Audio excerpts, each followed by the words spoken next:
I bought an old Puch Maxi Moped, and in this video we are going to make it run again. If you're wondering how I ended up with this moped, I actually bought a different moped, and to make the entire package cheaper, I got this Puch too. It was fully disassembled, but the engine spun, the numbers were matching, and it ain't the first time for me to rebuild one of those. First off, we are going to make the engine run again, and a clean engine is a happy engine. Thus, we first take everything apart. If you're wondering if there are any special tools needed, the answer is yes. We need a flywheel remover and also some bearing removers.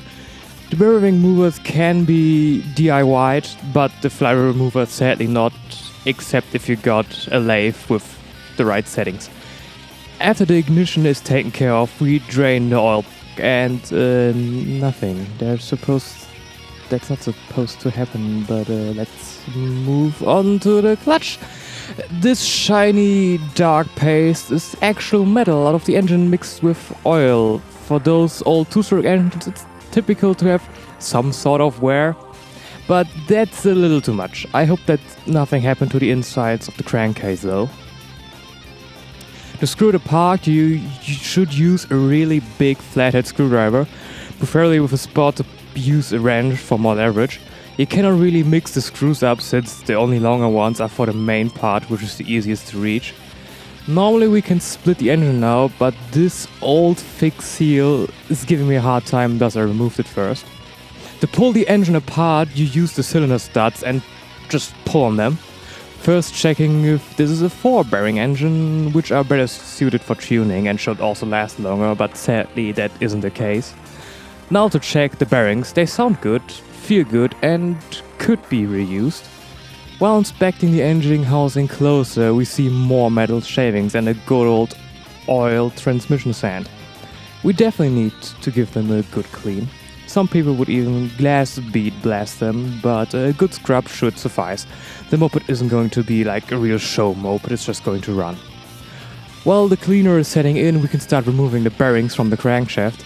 I know that I said they could be reused, but the seal behind one of them is hard as fuck. And while we're at it, why not remove them?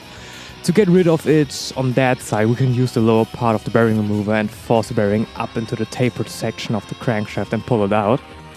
To take apart the other side, we first need to remove the clutch, which is secured by this pressure plate and nut. Just count it from the other side and screw it off. To remove the clutch, we need a special tool or an aluminum block with 2 holes and a threaded one in the middle. I've used this plate plenty of times before and it always held up. It's perfect for the job, it's never bent a little. But see for yourself. It broke the fucking crankshaft. Jesus Christ. Why can't anything ever go right? Well, we still need to take it off and salvage some parts, but that's for later. Don't want to. Let's focus on a mishap from a previous owner, this screwy thing. It's in the place of a metal post that's supposed to make the gearing not changeable. Since it's right next to the sprocket, it only allows for sprockets up to a certain size. Otherwise the chain would rub against this post. People always get rid of those by cutting them off, but some geniuses out there drill them out and don't stop, even when they are already in the main housing. Then they tap it and seal it off, but here it's counted from the inside, and for the life of me I cannot take it off. Also drilling out is an option, since it's hardened steel. Thus we are leaving the hole in the engine, we're leaving it for some time being. Since we reach another dead end, why not do stuff on the frame? I've got some new steering bearings and we're going to install them with loads of grease. Now just tighten the first nut onto it, not too tight that you can't move it anymore, then the bridge and the main nut. But to make the alignment of individual shocks easier, we aren't tightening it yet. First off, checking the shocks seem pretty good. Thus inserting them from bottom up. Screw them on. Also not tight, the main nut can be tightened now. Right then I had an idea to fix the hole in the crankcase. Just weld it shut. Going back to the frame, we take off the swing arm. Yes, I try to use the impact as much as possible, and yes, I'm wearing a mask, because there's so much brake cleaner in the air, I'm getting a little lightheaded. Anyway, the plate that sandwiches the swing arm to the frame is a pain to get out, so just use brute force. While we're at it, we can clean off some debris and look how much rust we've got. Nothing to really worry about, everything is still solid and we can keep this pattern up. Just the fuel tank seems to be filled with rust at the bottom. We are going to blow it out now and treat it with citric acid later. Now it's time for the most annoying part, making a list of what to do and buy. With everything bought, we can start reassembling the engine. To get the bearing on the main gear, we carefully heat it up and let them slip right onto the shaft. Technically it should just slip on now, but this one needs a little persuasion, if you know what I mean. And before you whine in the comments that this will destroy the bearing, it won't. I've done it many times and every engine ran flawlessly. I've even done it without heating the thing up, so shut up. And to make sure everything survived, we can still test spin it with everything installed and see, no sound, perfect. Now we skip the part where I removed the bearings from the new crankshaft and showed you how I install one of them. First off the seal, then the circlip and finishing off the bearing. And I gotta admit, this one slipped on perfectly. What didn't go according to plan is the lack of video material. The camera needed to charge while I siliconed up the engine halves. And guess what, I just kept on trucking. Just for you all to know, do it as thin as possible. Apply it with your finger like I'm doing the clutch seal here, seriously. I lost that much footage, I hate it. While the silicone cures, we can go ahead and change the tires. It's a lot of hard and painful work, you should ask a friend for help, but if you use a not lubricant and be gentle, it could work out. What helps is pre-stretching the tire to make it go around the rim easier. The 3 bolts to install the engine itself, you can probably figure out on your own. There are plenty of exploded videos online that help you a lot. Thus, we move on to installing the cylinder. First the needle bearing, then the piston itself.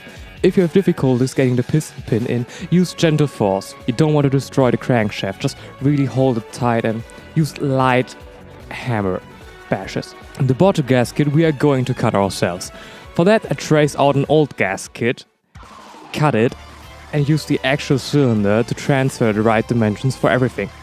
Now clean every sealing surface, remove the old studs and install new ones. With the gasket installed and now everything oiled up, we can slip it right on. Just make sure the piston rings are in the right spots. Continue with the metal head gasket and put on the cylinder head. Check if we got a spark and then screw in the spark plug. If there ever is the right time to put in the engine oil, it's now. Just a tip, go a little slower so you don't have all of it running out afterwards. You just need to fill it up till it starts dripping out slowly from this screw. To continue the engine reassembly, we still need to put on freshly brake clean showered carburetor.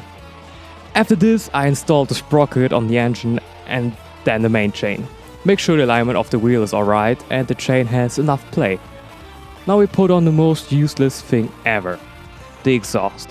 Seriously, you need it for 2-stroke to make more power, but it also makes the engine way quieter. Who wants that? The ignition needs to be timed, and now is the right time to time the ignition. I won't explain this in detail because it would take up a whole video of its own. Fun fact, did you know that the pad part in Moped refers to pedals? I sure did, and that's why I installed them right there. The balance of the Moped standing on the main stand is way off, that's why we're going to shorten it. To make a Moped run we need air, a spark and fuel. The last part we are going to tackle now by cleaning the fuel tank with citric acid and installing a new fuel switch. Now it's time! Does it run? We did everything and the only thing missing now is it firing up. I don't have to show you me doing the electric work, putting on the side panels and like all the small bits, right? So, this is it. There are a lot of things missing, but this video was supposed to be a general overview, not a regular tutorial. If you want to have a regular tutorial, leave a like or a comment that you want to have one. I'm just going to leave it now like this is, and yeah.